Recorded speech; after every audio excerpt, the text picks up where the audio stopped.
When I think of courage, I think about stepping out of your comfort zone and trying new things that you might have never thought of or have not envisioned yourself as ever trying.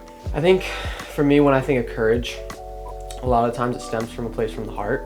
I think courage comes from a place that a lot of people don't show on the outside, but rather it's more from the inside. So I think grit and perseverance kind of go hand in hand with courage. And I think a lot of it is behind closed doors rather than open doors. If I could go back and tell my 8th grade self anything, it would be to not always look for acknowledgement. I sort of think of it like I think of leadership, because I think in our school and our culture, we value traditional leadership and courage more than maybe we should. And I think we value the person or people who are out in front of others visibly, which is fine. But I also think there's a lot of leadership, and more importantly in this instance, courage, exhibited by those who may not be out in the forefront. So I try, at least in my own little way, to celebrate people who are courageous acts that might be on the quieter side. I think leadership is about being the best version of yourself you can be, so that like younger kids and other people can see that, and so you're always conscious of how you're coming across and trying to like take your values and show that through your actions, not just your words. I think if every single student at Belmont Hill led with courage and every faculty member, I think we would have a diverse community of boys and faculty that that had a variety of interests, and it wasn't just athletes and musicians and artists. I think it would be a mix of everyone, overlaps in every part of our community. Yeah, I think a lot of the times I see it not in the classroom, but rather walking around campus. So an example, the dining hall. I think a lot of times when kids sit down for lunch, and usually they might go with their friends or something like that, but they see a kid sitting alone or something like that.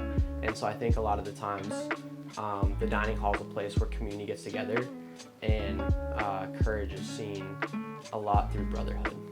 I think one of the most unsung courageous acts that happens so often at this campus is when underclassmen, and they say hi. They say just saying hi to an upperclassman, or even the other way around, saying hi to a first former.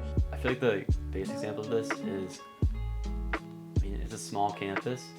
Almost everybody knows each other's name by the time you're an upper schooler. I feel like everybody kind of knows each other through a buddy, or through a class, or through a sport, or he's really good at something, but you just don't have that overlap. But you know who they are, and they know who you are, but you've never said what's up.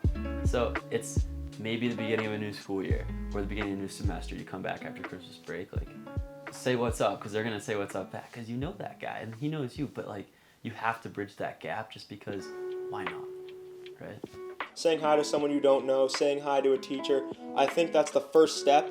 That's that first move that takes courage to build that relationship with that Belmont Hill brother, teacher, or peer. I think that's very important, and that's all part of it. When I wasn't having such a great day and I was just doing my work and doing what was supposed to get done, someone took time out of their day just to ask how I was doing. And that really changed my whole day. Like, I was like, all right, someone's thinking about me, and like, let me get out of my head a little bit. It reminded me to be in the present, because someone was present enough to see that I wasn't okay, or that I wasn't completely okay. I was completely fine, but I wasn't 100%. And someone saw that, and I really appreciated that they went out of their way to say how I was doing. I think a leader is someone who demonstrates courage in everything that they do. I've seen a lot of my captains, especially on the crew team and the cross-country team as well, push themselves to new levels when no one is watching. Leading by example, you have the Senate, you have sports teams captains, you have, club leaders. These are boys who are really making that first move, doing what they want, and creating communities that make Belmont Hill a better place. More diverse, happier, and we have a whole lot more fun when everyone inspires each other by making that first move. Leaders have to make themselves vulnerable, right? Because they're out in front and they're making decisions.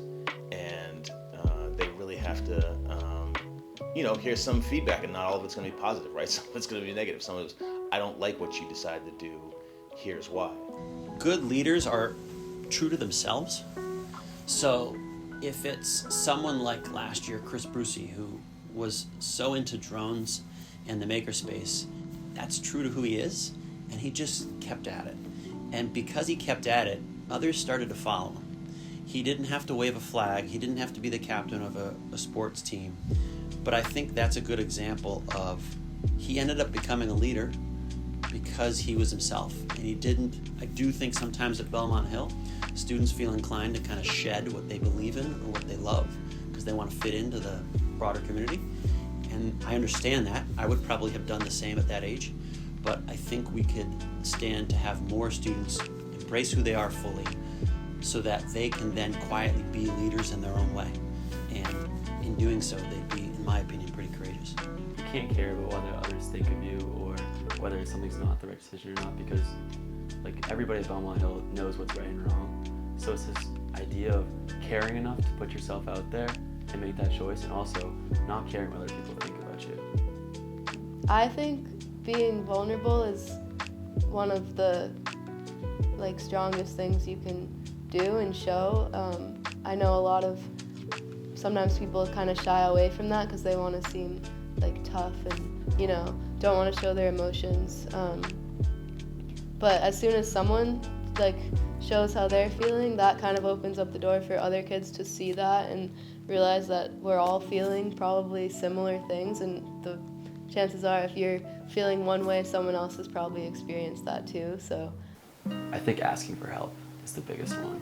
So many people don't want to ask for help because they think they've got it down, but it's nudging your buddy in class and saying, can you help me out with this? I have no idea what he's talking about. It's that little just, I'm uncomfortable, I need some help. That's what's super important, because people really like to get to think that they're all right and everything that they're doing, they're fine, they're gonna figure it out. But it's important to be like, hey, I don't have it all figured out. Can you help me out? And let me help you through it somehow. And even if that's hi, even that's how are you doing, any form of acknowledgement can be helpful to someone who is struggling.